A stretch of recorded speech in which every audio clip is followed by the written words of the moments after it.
TV. This is DC News Now. It's ridiculous to be going this fast in the middle of a rainstorm. Tonight on DC News Now at 6, an early morning crash into a local health clinic. We look at the damage and what led up to that wreck. And suing the police for an alleged wrongful death, what one family has to say after a loved one was killed by an off-duty DC police officer. And preparing for summer allergy season, we hear from one doctor on how you can avoid the worst of the effects this year. Good evening. Thank you for joining us for DC News Now at 6. I'm Ben Dennis. We are going to send it right over to meteorologist Scott Sumner at the Weather Center. Scott, it was yet another muggy day. We can talk about that all day long. What are we looking at right now? Well, good news here, Ben, is the fact that we don't have any flood watches in effect. We have no flood warnings in effect, and things have really quieted down since last night and earlier this morning. Now, we do have still a couple of pop-up showers out there, none of which are severe. This is one of those over towards the Hagerstown area or just east of it, and it looks like it could impact maybe Frederick here over the next, half an hour or so with some light rain showers, but not looking at anything too spectacular there. No lightning associated with it. Also, we're looking at an area here of just to the west out towards Winchester's Way, where we actually see some, looks like some showers there as well. Well, we'll get back to our little problems here with the controller. We'll get that all squared away, and we'll have some rain reports coming up for you in just a little bit. Thank you, Scott. Looking forward to it. New tonight in Prince William County, a man has been charged with involuntary manslaughter after the gun that he was holding went off and the bullet hit another person. Police say that they responded to the shooting around 6 p.m. Saturday on Scotland Loop. When they got there, they learned that 27-year-old Daniel Villalobos Marquez and 21-year-old Ronaldo Jesus Villalobos Hernandez were handling the gun. Police found that while Marquez was holding the gun, he accidentally shot Hernandez in the chest, who later died at the hospital. Marquez is being held without bond. And D.C. police are also investigating a homicide that happened Saturday night in Southeast. Police say they got calls of a shooting just before 8:30 p.m. on Atlantic Street. There, they found 34-year-old Pamela Taylor of Northeast D.C. She'd suffered from a gunshot wound. Taylor was transported to a nearby hospital where she later died from her injuries. Police are offering a reward of up to $25,000 for any tips leading to an arrest. D.C. police are also investigating another homicide. Happened Saturday morning in Northwest on 3rd Street.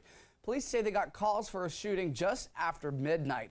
On scene, they found 27-year-old DeJoy Zuckerman of Northwest, who was found dead on site.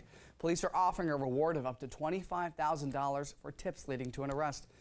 And the family of a man shot and killed by an off-duty D.C. police officer has now sued him and the city for $25 million. The wrongful death lawsuit comes after the U.S. Attorney's Office says there was not enough evidence to pursue federal criminal rights charges against that officer. The suit claims 23-year-old Lazarus Wilson and his friend were at the wharf last summer to buy a watch. But two people showed up armed and assaulted Wilson and his friend. The attorney representing Wilson says that he was acting in self-defense against the pair. And the family says D.C. Police Commander Jason Bagshaw had left a restaurant at the wharf to investigate the skirmish, and that's when he shot Wilson. The U.S. Attorney's Office's Bagshaw fired one shot after identifying himself. Meanwhile, the lawsuit claims Bagshaw did not say anything, according to witnesses, and that he fired two shots. Well, here's what former police chief Robert Conti had to say at the time. The fact that we have police officers out enjoying a night to themselves with dinner, but yet forsaking all of the fact that they were there for themselves, decided to take action in a situation that could have been very dangerous and deadly for other visitors to that area, I think it says a lot about their character. And a hearing has not yet been scheduled. D.C. police tell us that they don't comment on pending litigation. And the cost of your commute in Loudoun County could get pricier. Well, the Australia-based company that operates the Greenway, it's the stretch of highway that extends beyond the Dulles Toll Road. They want to raise tolls 40% during rush hour. Haley Milon covers Northern Virginia for us and looks into how this could impact your wallet and your time. When I talked to commuters here in Virginia about the Greenway, I got a lot of grimaces, a lot of, ooh, it's too expensive. I try not to take it. And they say that's the catch-22. The county needs to go build and repair free public roads, which leads to a decrease in revenue for the company. I make sure I plan my day out to take like an extra 20 minutes just to make sure I get around.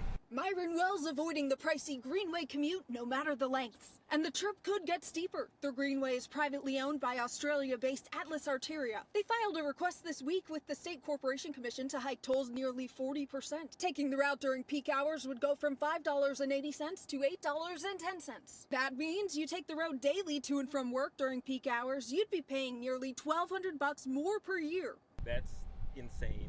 That's a lot of money, like $8 just for one way. In its filing, the company justifies the request by citing significant increases in its debt in coming years and lower than anticipated ridership. I think the tolls are already too high. Delegate Suhas Subramaniam says 2021 legislation prevents unjustified rate hikes, requiring State Corporation Commission approval to increase tolls. He says the counties had to improve and add to public roads because people just can't afford the toll. Of course, that's going to lower ridership, sort of like a chicken or egg situation. And he thinks things need to backtrack. Long term, I'd like to see a solution where we're driving down toll rates and we're getting to a place where everyone can afford driving on this road. There's no date yet on the decision on the requested rate hike. The State Corporation Commission will weigh feedback from community stakeholders before making that call. In Ashburn, Haley Milon, DC News Now. New tonight, thousands of travelers are getting caught up in passport processing chaos. The problem has been costly and frustrating for people across the country. The U.S. State Department says a post-pandemic surge of travel is overwhelming their systems.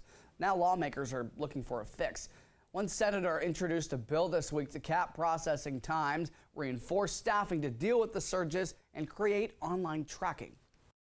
It's amazing. I can go online and track a package all the way to my door and see every place it's going, but you can't do that with your own passport to even know what status or how much longer it's going to be. This is doable technology. While lawmakers tackle the issue, AAA travel experts advise people to expect at least a 3-month delay when getting your passport. And we're launching a new segment on DC News Now called What's Going Around. Each week, we speak with doctors here in the DMV about health issues that affect all of us. First up, our Chris Flanagan spoke with Dr. Ramanathan.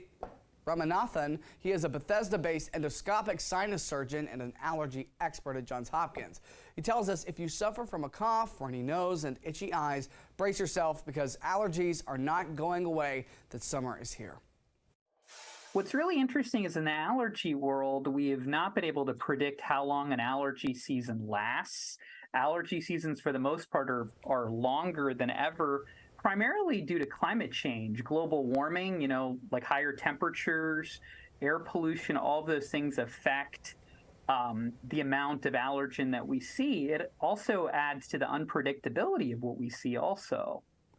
I know several people who've never had allergies before in their lives, and all of a sudden they're sneezing and coughing, and for the first time they're having allergies. Why are people like this suddenly getting allergies? Yeah, it's a great question. We don't know the exact answer for why, but people can become susceptible kind of at any point. You have people traditionally that grew up with allergies, but you also have people that are susceptible to the environment, whether that be allergen, particulates, or other things in the environment that they can react to. What is the best way, if you do have allergies, to perhaps alleviate some of the symptoms? Yeah, I think it's reasonable to start with over-the-counter allergy medications to see if they help.